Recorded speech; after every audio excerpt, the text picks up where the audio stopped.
Des retours sur ces plateaux de votre magazine Excellence, c'est pour davantage des découvertes hyper importantes dans tous les domaines de la vie. Et ce jour, notre curiosité nous amène dans la sphère politique, précisément au QG de l'initiative pour le rêve congolais. C'est un parti politique qui a existé pendant 7 ans, retenez-les. Exister veut dire a pris part aux activités politiques au pays, en République démocratique du Congo. Entendez par là les élections générales, les élections législatives, les élections présidentielles. Mais son président, pas toujours connu, aujourd'hui c'est l'occasion. Bonjour monsieur Gabriel Zagabé Mouzoussa. Je n'ai pas massacré les noms. Bonjour monsieur Jean-Paul, c'est comme cela. Alors, nous connaissons que vous êtes natif de Kinshasa, qu'il plaise à vous de donner une idée à nos téléspectateurs de votre identité. Oui, merci beaucoup. Je m'appelle Gabriel Zagabé Mouzoussa, comme vous venez de le dire. Et je suis né à Kinshasa. Mes parents sont du sud Kivu. Et j'ai eu une enfance, ma plus jeune enfance en tout cas à Kinshasa. Et ici j'ai étudié l'école primaire. Mais pour des raisons professionnelles, mon père a été muté, transféré à l'Est, peu avant la guerre de l'AFDEL, connue comme la Première Guerre. Et c'est là que j'irai continuer mes études secondaires. Après, pour des raisons de contraintes, que peut-être qu'on évoquerait pendant cette émission, je me suis vu sortir pour aller continuer mes études à l'étranger. Nous vous connaissons comme entrepreneur. Et aujourd'hui président de l'initiative pour les rêves congolais. Comment vous expliquez cette mutation? Évidemment, c'est d'ailleurs déjà, il y a un lien entre le monde entrepreneurial et le monde politique. Les uns sont dans le terrain de la création de valeur, les autres c'est sur l'espace décisionnel qui ont impact directement dans le quotidien de l'entrepreneuriat. Alors très souvent, il arrive que quand on est entrepreneur, on a besoin de la décision politique, surtout dans des partenariats publics-privés. Quand ça ne se fait pas comme on voudrait le voir, on a 2 possibilités. Soit on met de moyens pour promouvoir les bonnes politiques, la bonne gouvernance, ou simplement on rentre dans cet espace. Les exemples sont nombreux. Vous avez les cas des États-Unis, avec l'actuel président qui vient de gagner les élections. Donald Trump. Exactement. Donc, pour ne pas aller trop en profondeur dans cette question, nous avons vu le besoin. On a un principe, si la société ne nous donne pas ce que nous voulons, nous le créons. Et nous avons cru que notre pierre à l'édifice congolais était aussi important.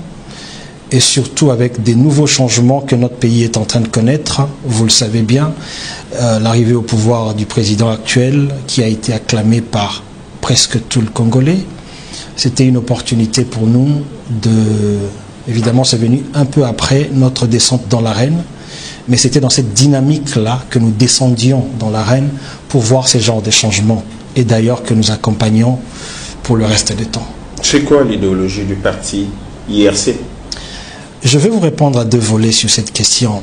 C'est qu'ici on entend par idéologie, mais c'est que vraiment veulent les sciences politiques entendre par idéologie. C'est une question assez vaste. Dans l'idéologie, voyez-nous déjà comme le sociodémocrate d'une manière générale, et nous sommes dans la social-démocratie, mais sur une question beaucoup plus orientée à la doctrine. Nous avons, vous comprendrez plus tard le pourquoi, nous avions choisi d'être dans la triptyque du néo-progressisme qui prête un peu du centre. Ça veut dire? Le néo-progressisme, vous savez, quand on dit progressisme, le progressisme, généralement, on prête à ce que fait l'Occident, c'est-à-dire on progresse dans le sens complètement de mettre l'homme au centre de tout. Mais nous ajoutons à cela le néo pour faire une petite différence. Petite anecdote, si vous allez en France par exemple, vous dites le communautarisme, on va vous regarder avec distance. Je ne dis pas communisme, communautarisme. On vous regarde avec distance, on s'est dit, celui-ci, il veut promouvoir de petites communautés divisées. C'est vu comme cela. Vous voyez, les Noirs entre eux, etc. Mais si vous venez du côté de l'Afrique, vous dites humanisme. Celui qui connaît, il vous regarde aussi avec distance. Il dit, mais l'humanisme, c'est l'homme au centre de tout, c'est-à-dire il n'y a rien plus au-delà de ça. Le communautarisme est vu d'une façon, de fois très positive du côté de l'Afrique, parce que nous sommes un peuple qui vit en communauté. Ok ? Et l'humanisme est plus apprécié du côté occidental parce qu'ils ne veulent rien voir au-dessus de l'homme. C'est pourquoi nous ajoutons le côté néo dans le progressisme pour ramener le concept du progressisme dans le contexte de l'Afrique. Nous progressons, nous prenons tout ce qu'il y a pour aller de l'avant, mais dans les valeurs qui tirent racines et sèvent dans notre civilisation. C'est-à-dire, si le progressisme apporterait certains concepts occidentaux qui choquent, ici chez nous, nous essayons de l'adapter à l'Afrique sans choquer ce qui est de nous, ce que nous sommes dans notre essence et substance. C'est pourquoi il y a le néoprogressisme, ça c'est d'un côté, la triptyque je disais, le néoprogressisme, nous avons le refondationnisme. Beaucoup diront que c'est nouveau, mais c'est vraiment dans les sciences politiques. Le refondationnisme, qui est un des piliers, nous croyons que beaucoup de fondements de nos États et de nos nations, je dirais plus de nos États, n'ont pas été posés comme il le fallait, ou simplement sont des porte-à-faux. Des porte-à-faux. Porte-à-faux. Cela veut dire qu'ils ne sont pas faits de la manière ou placés où ils devraient être. Ils sont passés à côté de leur trajectoire. De leur trajectoire historique naturelle. Si. Vous voyez ?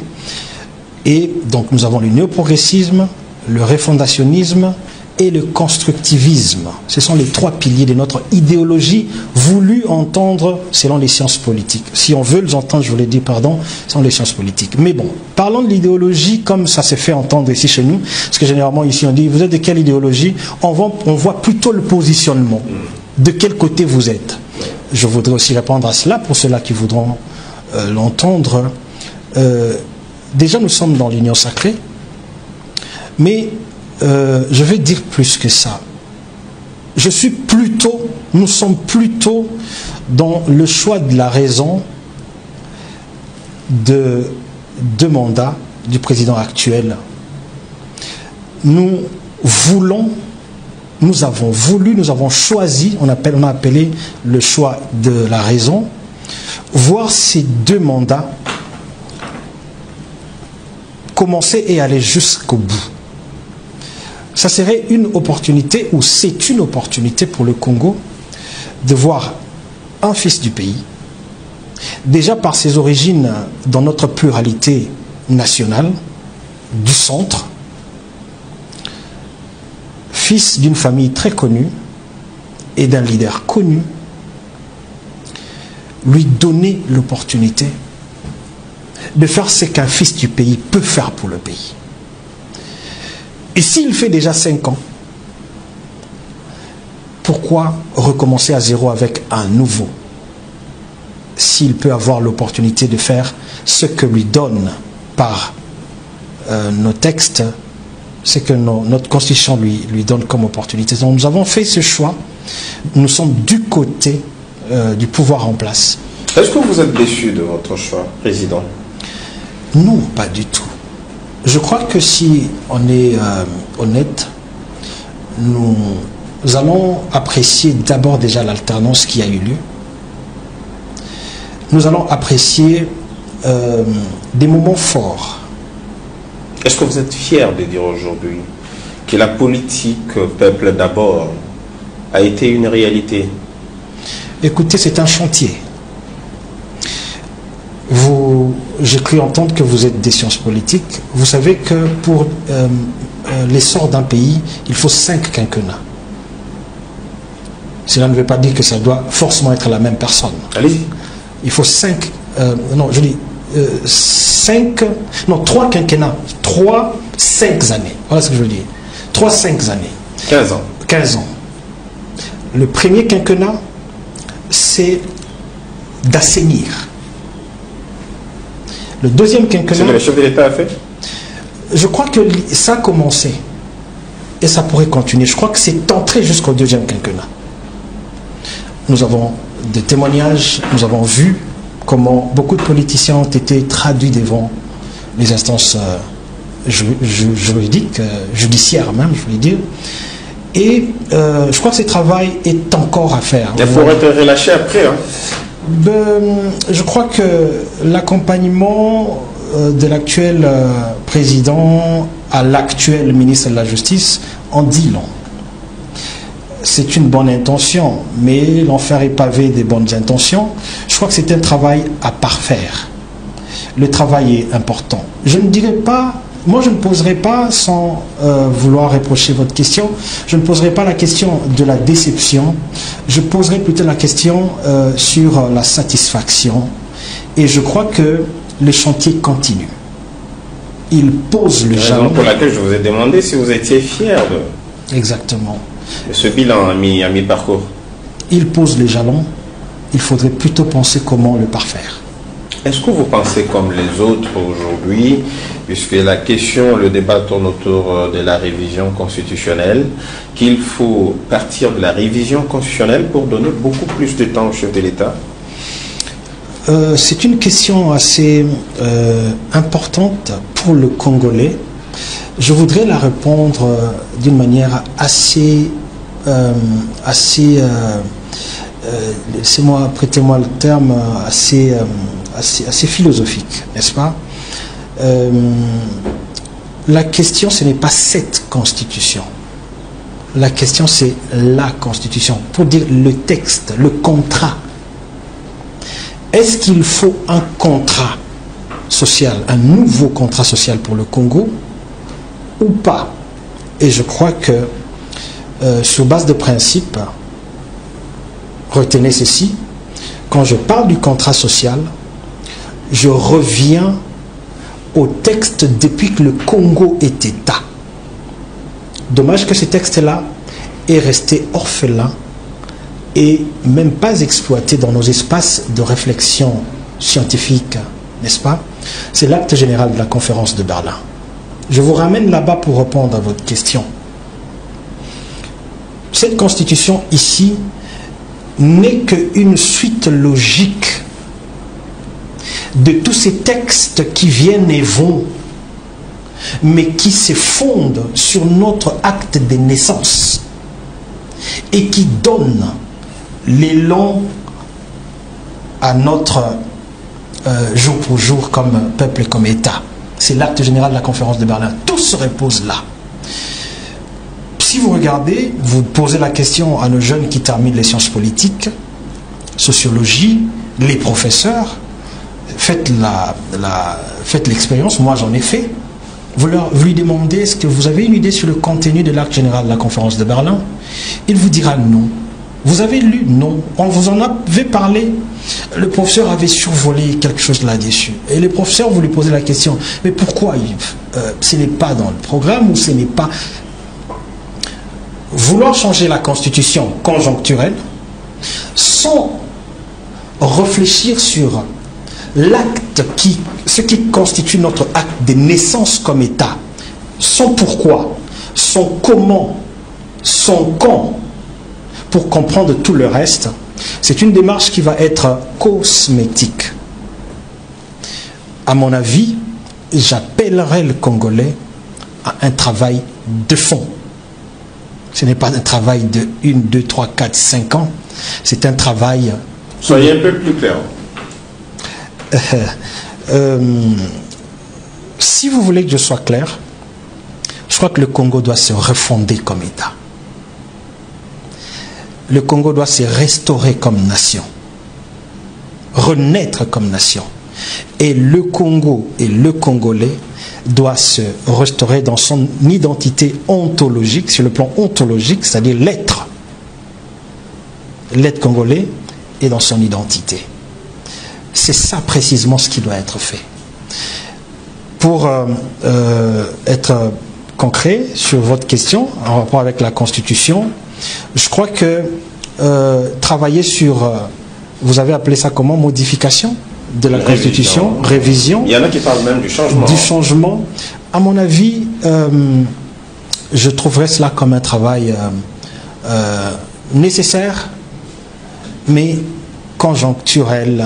Pour répondre à des questions, nous devons retravailler, refonder l'État, c'est-à-dire lui donner, dans un travail de fond, un contrat social qui corrige ce qui a été l'acte qui nous a créé comme État, pour nous, sans nous. Donc contre nous. Merci beaucoup, Président. Je rappelle que je reçois sur ce plateau le Président national de l'Initiative pour le rêve du Congo, ou le rêve congolais. Il s'agit de Gabriel Zagabé Muzoussa. Il y a toujours un complément? Oui, Muzoussa Ngabo. Au fait, je vais vous donner la petite histoire, c'est quoi? J'ai trouvé ça trop long. Muzoussa Ngabo, Gabriel Zagabé Muzoussa Ngabo, mais dans la langue de mon père, qui est ma langue d'origine, le Chi, Muzoussa Ngabo veut dire celui qui réveille le peuple. Donc pour tout ce qui est Chi, tout celui qui est Chi, quand il entend Muzoussa, il complète avec le Ngabo. Alors, c'était pas nécessaire de garder le Ngabo, mais mes parents, mon grand-oncle, mon oncle, voilà, c'est le nom du grand-oncle, le Ngabo, hein, c'est la famille Ngabo. En passant, on constate que le nom a de l'influence, Président. Alors, le parti a fait 7 ans, et c'est aujourd'hui que vous vous réveillez pour un premier congrès. Pourquoi avez-vous choisi ce moment? Nous travaillons sur des questions des cycles, sur un aspect des cycles, n'est-ce pas? Je veux retourner sur, d'abord, pour comprendre... C'est du 29 au 30 novembre. Hein, du 29 au 30 novembre, le congrès, mais le parti est né, c'était un 3 juin 2017. Dans des contextes où, si vous avez mémoire de cette période, le Congo était pendant cette période appelé le glissement du régime passé. Et c'était une période qui était baignée dans vraiment des échauffourées dans les rues. Nous avons eu beaucoup de pertes en vies humaines, etc. On a eu les manifestations les 19, le 20. Exactement. Et au niveau, ça c'était au niveau général, mais au niveau personnel, j'étais en train de traîner des expériences qui m'ont ramené dans un ras-le-bol. Vous avez dit cela, je suis entrepreneur. Depuis 2011, j'ai investi au Congo. 2012, 2013, mais je me suis retrouvé dans des déboires avec le système déjà, disons, le climat des affaires, mais surtout les systèmes qui devraient favoriser l'entrepreneur, mais qui faisaient tout sauf cela. Pas pour vos prises de position. Non, je n'étais même pas en politique. Je n'avais vraiment rien à voir avec la politique. Rien, alors rien. Je venais, j'investissais et je tirais mes créer de la valeur et de richesse. C'est ce qui était dans moi. Mais il y avait quelque chose de bon qui était dans tout ça. C'est que quand je venais, comme je suis dans les ressources naturelles généralement, quand le groupe de mes sociétés, qui a sa matrice à Madrid, en Espagne, a plusieurs sociétés dans plusieurs pays. En RDC, j'avais décidé de ne jamais rapatrier mes bénéfices. Je devrais le garder au pays, dans un cadre de solidarité, vous voyez. Alors, je réinvestissais mon bénéfice dans les jeunes gens. Il y a 2-3 semaines, il y a eu un salon d'emploi à Goma, c'était exceptionnel. Je salue le président de Dynamic Agency, M. Amani Bouligo. Il est l'un des fruits de cette action solidaire où tout ce qu'on avait comme bénéfice, on identifiait de jeunes gens qui avaient de l'ambition, mais aussi de la compétence. On mettait cet argent dans leurs projets sans intérêt, chose que devaient faire à l'époque les banques et l'État, qui ne faisaient pas, et les jeunes étaient perdus. On le faisait. On vivait de nos bénéfices d'ailleurs, mais tout ce qui était produit comme bénéfice en RDC était réinjecté sans intérêt dans la jeunesse. Ça produit aujourd'hui, j'étais fier quand j'étais invité dans ces salons d'emploi. J'y étais présenté aux côtés du gouverneur militaire du Nord Kivu. On s'est dit que ça a valu la peine, mais j'ai connu des déboires. Je me suis retrouvé à 7 ans-là kidnappé. Kidnappé, empoisonné. Je suis rentré après le tollé que ça avait créé, des interventions. On m'a retrouvé quelque part dans le sud Kivu. Je préférerais en parler à un autre moment. Je suis sorti de là, je suis rentré. Je vis en Espagne. J'ai pris une année que j'ai appelée moi une année sabbatique. Et pendant cette année, c'est là que naît ce que je disais au début de cet entretien, le vouloir intervenir en politique pour favoriser l'économie. Je suis de base monde économique, je ne suis pas politique. Et je suis sûr que je me retirerai de la vie politique aussitôt que je verrai que mon pays prend un bon élan avec tous ces efforts qui sont en train d'être mis en place. 2017, au mois de juin, après cette année sabbatique, cette année a été de réflexion et de lecture.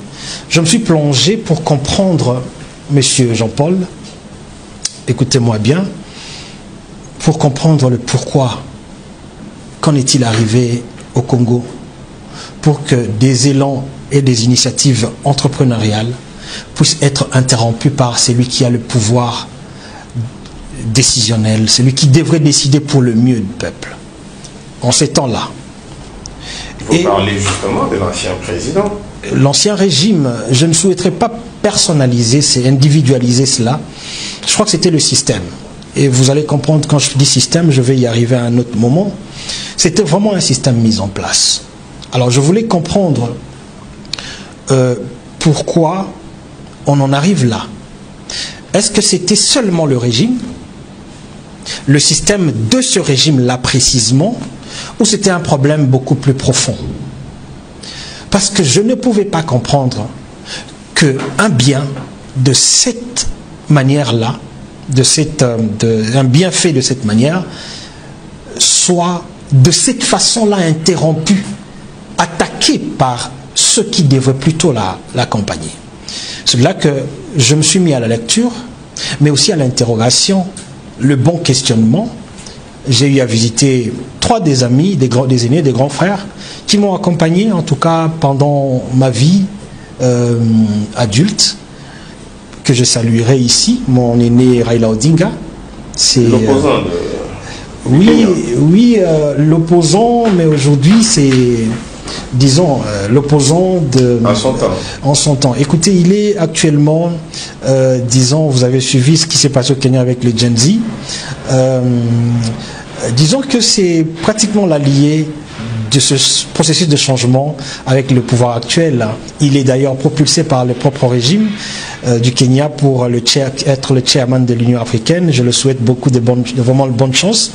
Et avec Uhuru Kenyatta, il était l'allié. D'ailleurs, sa campagne a été faite par pratiquement Uhuru Kenyatta. Les deux sont venus à la prestation, au premier mandat du chef de l'État. Donc, il est ami du Congo, mais pour moi, c'est un grand frère, un aîné que j'apprécie énormément. Je suis allé pendant ces temps-là le rencontrer. Je lui ai dit, aîné, qu'est-ce qu'il m'a reçu à Kisumu, chez lui. Il me dit, qu'en est-il arrivé qu'est-ce qui se passe avec la RDC? Et lui, comme 2 autres que j'ai consultés, l'ex-président nigérien Obasanjo, oui, et un général de la MONUSCO, qui est ami d'une amie, plus pour la vision des Nations Unies.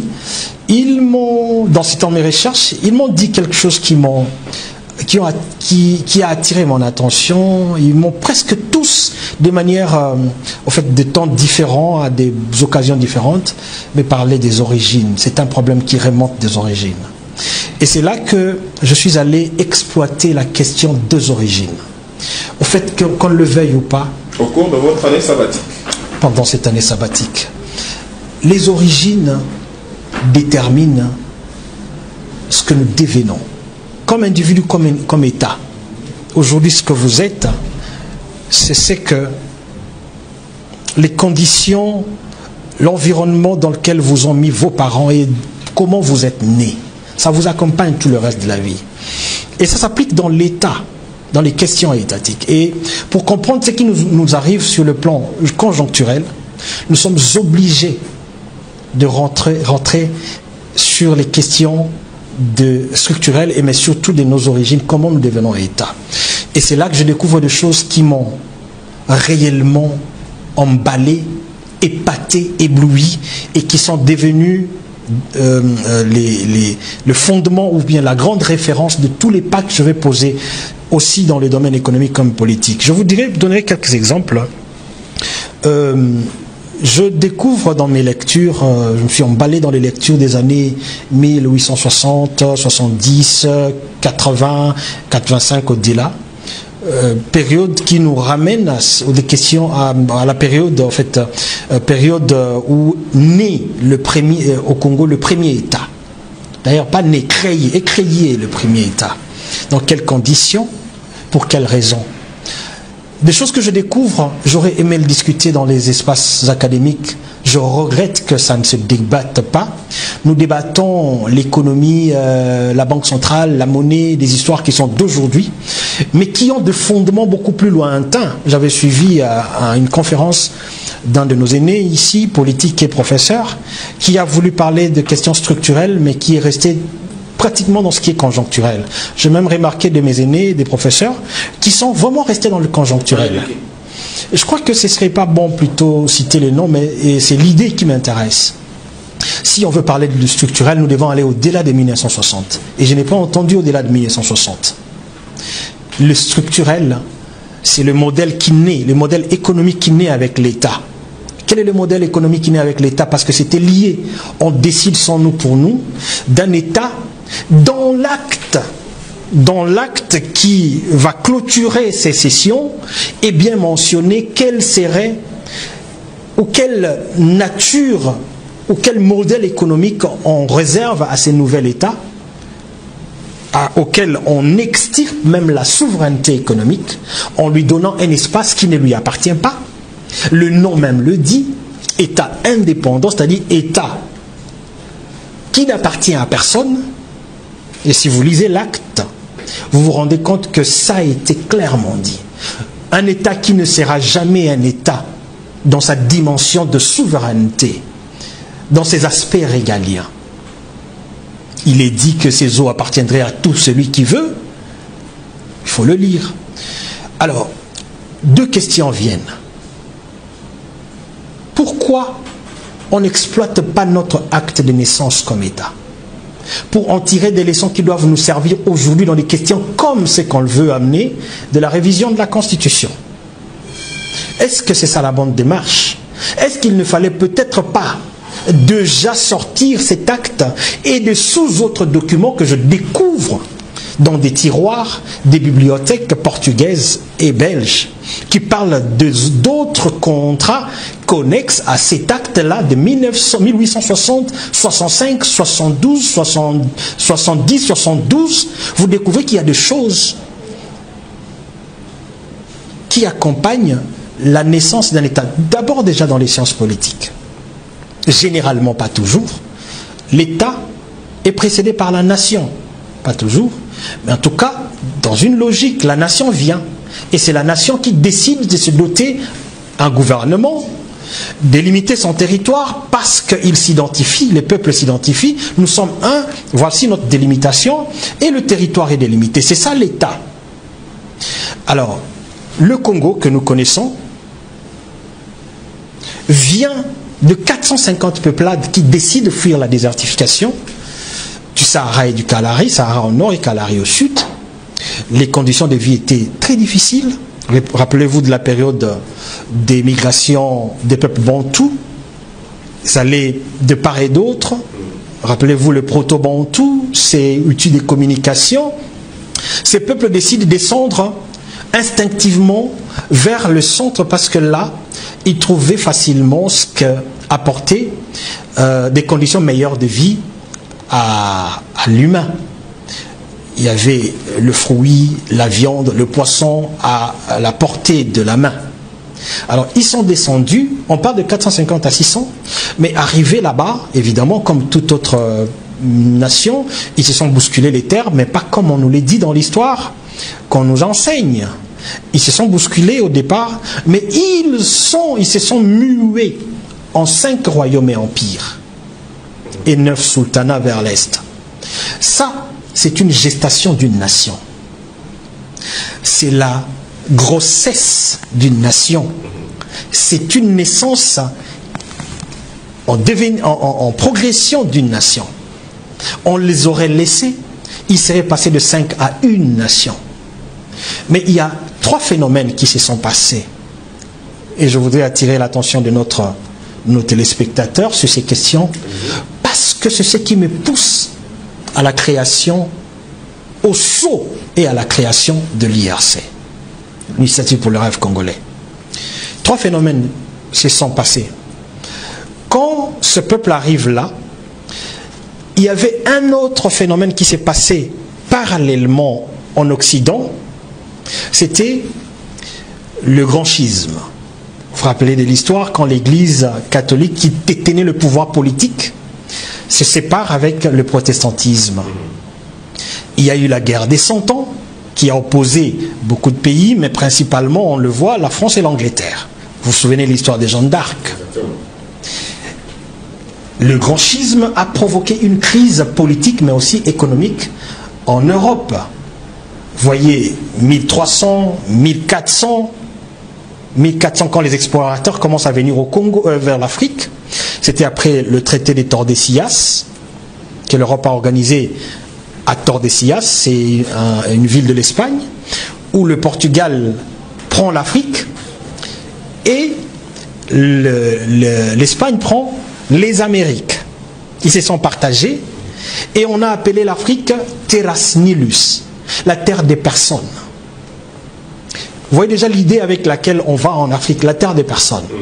Mais revenons, 1300 et quelques, c'est la guerre des 100 ans qui crée une crise énorme. En ces temps-là, en Afrique, nous avons les empires du Mali, puissants comme pas possible. Jusqu'aujourd'hui, on n'a pas vu quelqu'un avec autant de richesses comme le roi, l'empereur. Vous voyez, dont la richesse est comptée aujourd'hui à des chiffres pharaoniques. Vous voyez, c'est ce qui se passe en Afrique. L'Afrique est dans une explosion. Nous, ici en RDC, on connaissait déjà, en RDC, disons, cet espace qui s'appelait, il y avait les royaumes, ça prenait une partie de l'Angola, le bassin du Congo, une partie de l'Angola, le Congo voisin, ici chez nous, c'était un espace où on connaissait le commerce à distance, on avait de monnaie, vous vous souviendrez, dans notre histoire, on avait plus récemment, un peu plus lointain, il y avait déjà des croisettes, mais avant les croisettes, nous avons ces histoires-là de, comment on les appelait encore, Banda Kwabambembeo, Amikewana, je ne sais plus comment on les appelle, on avait déjà une forme de monnaie, c'est-à-dire un élément qui nous servait d'échange. On commercialisait l'ivoire, on commercialisait des histoires. Et les bons textes disent que les explorateurs en venant, ils ont trouvé des peuples qui étaient de façon administrative très bien organisés, administration du territoire.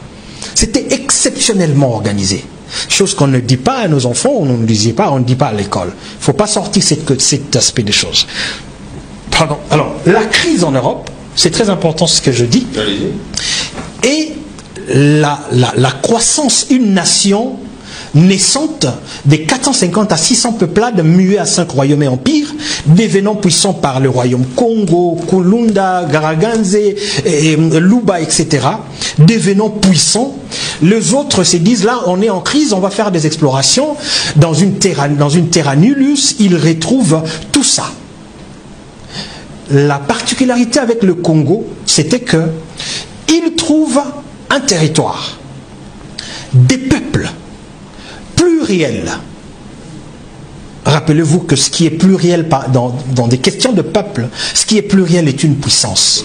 Et pluribus unum, la devise américaine, de pluriel nous sommes un, c'est-à-dire puissant. Et ils sont restés puissants jusqu'à aujourd'hui. Donc tout ce qui était pluriel était signification de puissance. Ils trouvent un peuple pluriel, mais qui est en train de devenir un, muet en 5 royaumes et empires. Ça, c'était le premier aspect.